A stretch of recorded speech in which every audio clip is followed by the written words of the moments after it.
still think you can live in this village. You know I'm not against Anand now. But there is no respect for us here. I've completely lost hope. That's why we're leaving.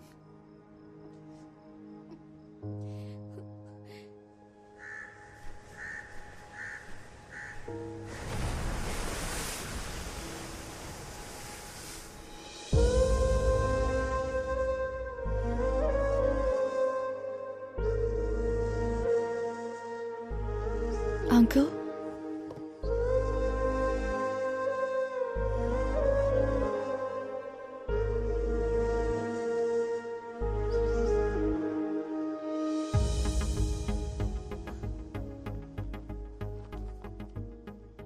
ఒక 2 minutes మీతో మాట్లాడాలి uncle.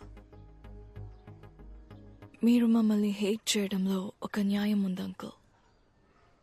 మేము Indians మీద అంత violence చేశాం, slaves లా treat చేశాం. ఎన్నేళ్లు గడిచినా ఆ హేట్రెడ్ మాత్రం అలాగే ఉంది అంకుల్. మై గ్రాండ్ మా టోల్డ్ ఇండియా అందరినీ హక్ చేసుకుంటుందని, లైఫ్ ఇస్తుంది అని. కానీ నాకు అదృష్టం లేదు అంకుల్. ఆనంద్ లాంటి ఒక కైండ్ పర్సన్ ఒక అర్థం లేని పగకి బలవుతాడని అనుకోలేదు. ఆనంద్ నా లైఫ్లో ఎప్పుడు తోడుగా ఉంటాడని అనుకున్నాను, కానీ జ్ఞాపకంగా మిగులుతాడని అనుకోలేదు. These are all original land documents, uncle. And one more thing, uncle. ఇంతవరకు మా వల్ల మీకు జరిగిన అన్ని అన్యాయాలకి ఆల్ బ్రిటిష్ పీపుల్ తరపున, మీరు పడ్డ కష్టాలకి అందరి తరపున సారీ అంకుల్.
ఇప్పుడు నేను దేవరకోట పొలిమేర నుంచి లైవ్ రిపోర్ట్ చేస్తున్నాను.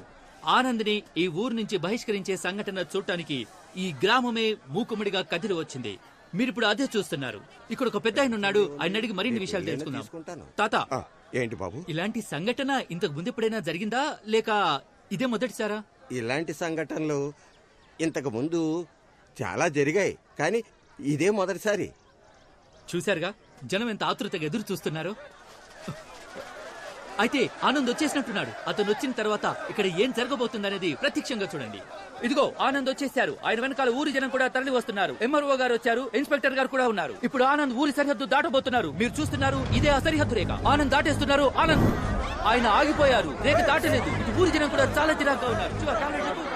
చూడండి, వీడు మళ్ళీ ఏదో మొదలెట్టాడు. ఉందని బయటకు పోమని చెప్పండి సార్. ఆ దేశద్రోహికి ఈ ఊళ్ళో చోట్లేదు సార్. నీ వల్ల ఊరు పరువైపోయింది. పోరా బయటికి. ఆపండ్రా. నేనెందుకు బయటికి వెళ్ళాలరా? నేనేం తప్పు చేశాను? నేను వెళ్ళనరా. ఏం పీక్తారా? ఏంటా లండన్ ప్రిన్స్ కోపంగా చూస్తున్నావు? ఇండియాకి సంబంధించిన ఒక విషయమైనా ఫాలో అయ్యావు నువ్వు? అయ్యాన్రా, మీ అందరికంటే 100% ఎక్కువగా ఫాలో అయ్యాన్రా. All Indians are my brothers and sisters అనేది ఫాలో అయ్యాను కాబట్టే ఒక బ్రిటిష్ పిల్లని లవ్ చేశాన్రా.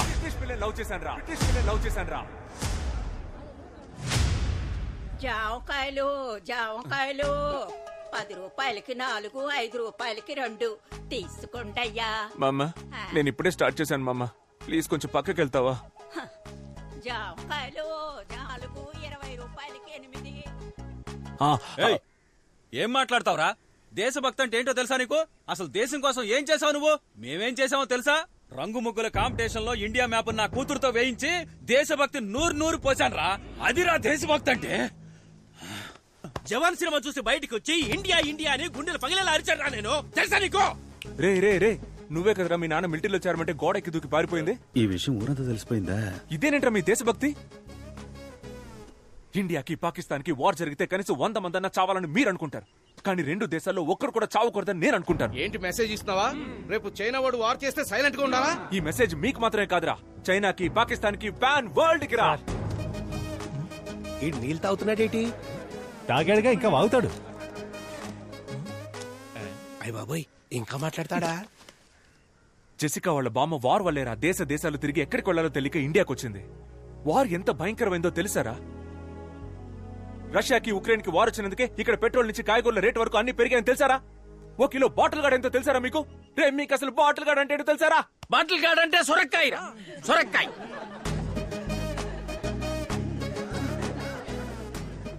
సార్, ముందు బార్డర్ నుంచి బయటికి పంపించండి సార్ విని. బార్డర్ అనే మాట ఫస్ట్ ఎప్పుడు విన్నానో తెలుసారా? మా పక్కింటి ఆంటీ మా అమ్మ దగ్గరకు వచ్చి, అక్క నీ చీర బార్డర్ బాగుంది, నా చీర బార్డర్ బాగుందా అని అడిగింది. అప్పుడేరా ఫస్ట్ టైం విన్నాను ఆ మాట. నాకు తెలిసిందల్లా ఒక్క బార్డరేరా. ఏం మాట్లాడుతున్నాడు? వేరే ఏ బార్డర్ నాకు తెలియదురా. బాగా చెప్పావు తమ్ముడు, కరెక్ట్. అసలు ఈ బార్డర్లే ఉండకూడదు, మనకొద్ది బార్డర్స్. ఎవరది? నేనే తమ్ముడు. అన్నా నువ్వు రానా సార్, కొంచెం తప్పుకోండి. నువ్వు రాన్నా, నువ్వు చెప్పన్నా బార్డర్ ప్రాబ్లం గురించి. ఎన్నని చెప్పమంటావు తమ్ముడు? 1, 2 మనశాంతిగా బార్డర్ క్రాస్ చేయలేకపోతున్నాం. ఒక ఫుల్ బాటిల్ తెచ్చుకోలేకపోతున్నాం. తరిమి పట్టుకుంటున్నారు. అదిగో ఆయన పట్టుకుంటున్నాడు, ఇదిగో ఈయన పట్టుకుంటున్నాడు. రే ఆగు, నువ్వు ఏ బార్డర్ గురించి చెప్తున్నావు? యానం బార్డర్ గురించి తమ్ముడు. ముందు పోరా ఇక్కడి నుంచి. మీకు ఒకే ఒకటి చెప్తున్నాను రా. ఒకటి చెప్తానంటే చెప్తూనే ఉన్నా. అవును తమ్ముడు, బాగా లేట్ అయింది. మీ నాన్నగారు కూడా వచ్చారు. బాయ్ చెప్పి వెళ్ళిపో. నాన్న, నన్ను మీరు కూడా అర్థం చేసుకోలేదా నాన్న? Emotional drama. 10th standard school competition లో ఫస్ట్ ప్రైజ్ విన్ అయినప్పుడు అక్కడున్న వాళ్ళంతా ఎవర్రా మీ నాన్న అని అడిగితే నేను మీ పేరే చెప్పాను కదా నాన్న.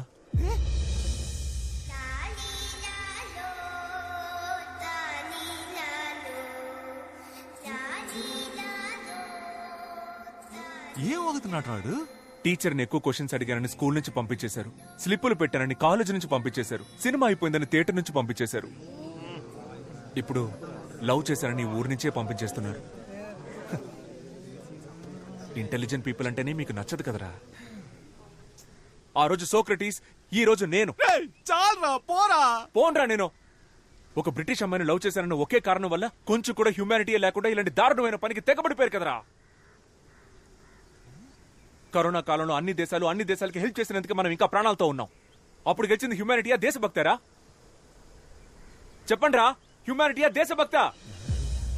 నీకు తెలుసా? నాకు తెలియదు. హ్యూమానిటీ అంటే ఏంటండి? హ్యుమానిటీ అంటే నాకు తెలీదా?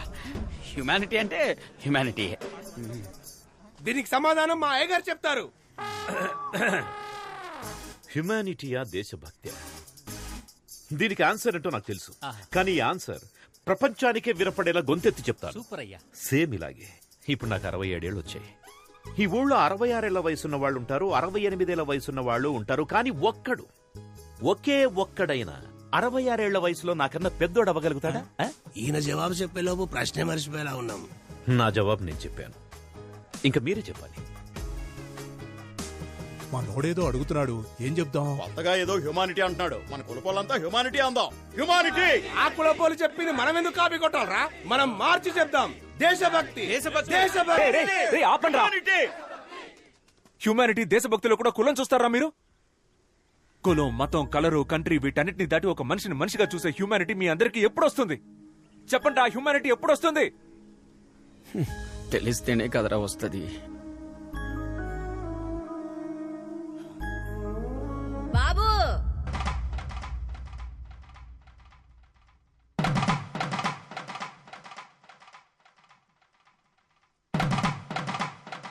బాబు చిన్న వయసులో E=MC² అర్థం తెలియకనే జామకాయలు అమ్ముకుంటున్నా. అలాంటి నాకే హ్యుమానిటీ అంటే ఏంటో అర్థమయ్యేలా చెప్పావయ్యా.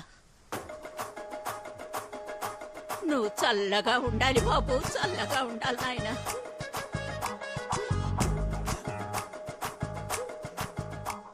చూశారుగా, జాంకాయలమ్మే ఓ ముసలావిడికి హ్యుమానిటీ అంటే ఏంటో తెలిసింది. మరి మన ఊరి ప్రజలకి హ్యుమానిటీ గురించి ఏమైనా తెలిసిందో లేదో చూద్దాం రండి. కెమెరామెన్, జనాల వైపు ఓసారి కెమెరా తిప్పండి. తమ్ముడు ఇట్రా. సార్ వస్తున్నా. రారా. చెప్పండి సార్. నేను ఫస్ట్ నుంచి హ్యుమానిటీయే. నేను హ్యుమానిటీలోనే పెరిగాను, దాని తర్వాత హ్యుమానిటీలోనే పుట్టాను. నేను హ్యుమానిటీయే, ఎప్పుడు హ్యుమానిటీయే, పైగా మేము అందరం కూడా హ్యుమానిటీయే. నేను కూడా హ్యుమానిటీయే సార్, హ్యుమానిటీయే. రేయ్, ఇప్పుడు చెప్పండి రా, హ్యుమానిటీయా దేశభక్త? ప్రేమ దేశమా? ఈజ్ ఈక్వల్ టు ఇప్పుడు ఈ ఊళ్ళో నేను జెసికాని మీట్ అవ్వచ్చా, మాట్లాడొచ్చా? చూడలేవు, మాట్లాడలేవు. ఏరా? వాళ్ళు తిరిగి లండన్ వెళ్ళిపోతున్నారు. ఈవినింగ్ 6 గంటలకు వైజాగ్ నుంచి ఫ్లైట్. Humanity humanity. పదరా పద. మనం వెళ్దాం అన్నా. ఎక్కడికి రా? రే రే రే రే, తను జెసికాలో ఉందిరా. ఆపరా ఆపరా ఆపరా.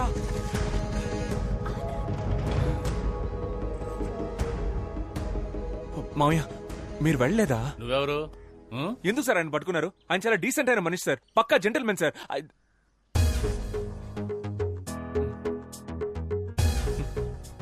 ఆయన వదలరా సార్? వదలనే వదలం. మీరు సూపర్ సార్. మావయ్య సూపర్ మావయ్య. మామా నువ్వు బంగారం. నువ్వు నాతో మాట్లాడద్దు సార్. మాట్లాడొద్దని చెప్పండి సార్. మాట్లాడకమ్మా. ఆనంద్, మాట్లాడుకో. నీకోసం నేను 3rd వరల్డ్ వార్ ఫేస్ చేస్తుంటే నువ్వు నన్ను వదిలేసి వెళ్ళిపోతున్నావు.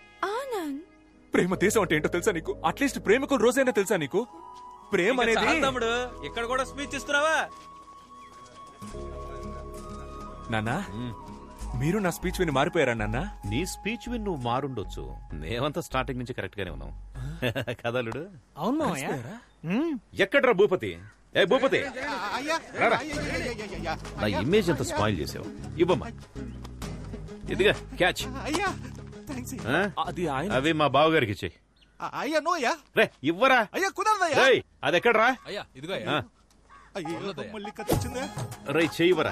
ఇవ్వరా, చెయ్యవు. ఇవ్వరా. ఇందులో ఒక చిన్న మ్యాటర్ ఉంది, నేను తర్వాత చెప్తాను.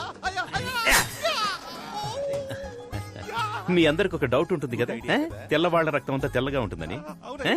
ఇప్పుడు అది క్లియర్ చేస్తాను. బావగారు ఒకసారి చెయ్యండి. ఇవ్వండి ఇవ్వండి. 1 స్మాల్ కట్. రే చూసావా? చూసావు కదా, చూసావు కదా, రెడ్ కలర్ లోనే ఉంది. అందరి రక్తం ఎర్రగానే ఉంటుందిరా. అర్థమైందిగా? ఇవ్వరా. Nasty municipality. ఆనంద్ నాన్న ఇదిగా. బావగారు రండి. కోడలి పిల్ల రామ్మ. ఆంటీ రండి.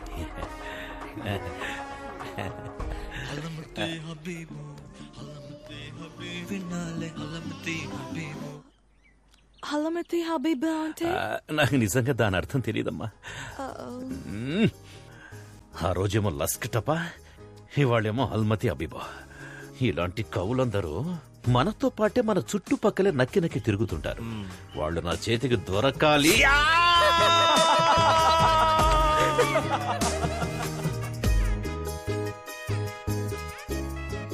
నిన్ను ఒక వారమే కదా ఊర్లో నుంచి బహిష్కరించింది. దానికెందుకు ఇంత ఎమోషనల్ స్పీచ్? ఏ గోవాకు వెళ్లి రిసార్ట్ లో రూమ్ వేసుకుని మందేసి ఉండొచ్చు కదా. అది అంత పెద్ద క్రౌడ్ చూడగానే అలాగే ఎమోషనల్ ఫ్లో లో మాట్లాడేశాను రా. నేషనల్ మీడియా ఫుల్ గా ట్రెండ్ అయిపోయిందా? టెలికాస్ట్ అయింది ఒకే ఒక లోకల్ కేబుల్ టీవీ ఛానల్లో. సగం ఊళ్ళో కరెంట్ కూడా లేదంట. నాకు తెలిసి ఒక 15 మంది చూసుంటారు. పర్లేదురా, పర్లేదు సార్. మీరు నిన్న సిటీ కేబుల్ స్పీచ్?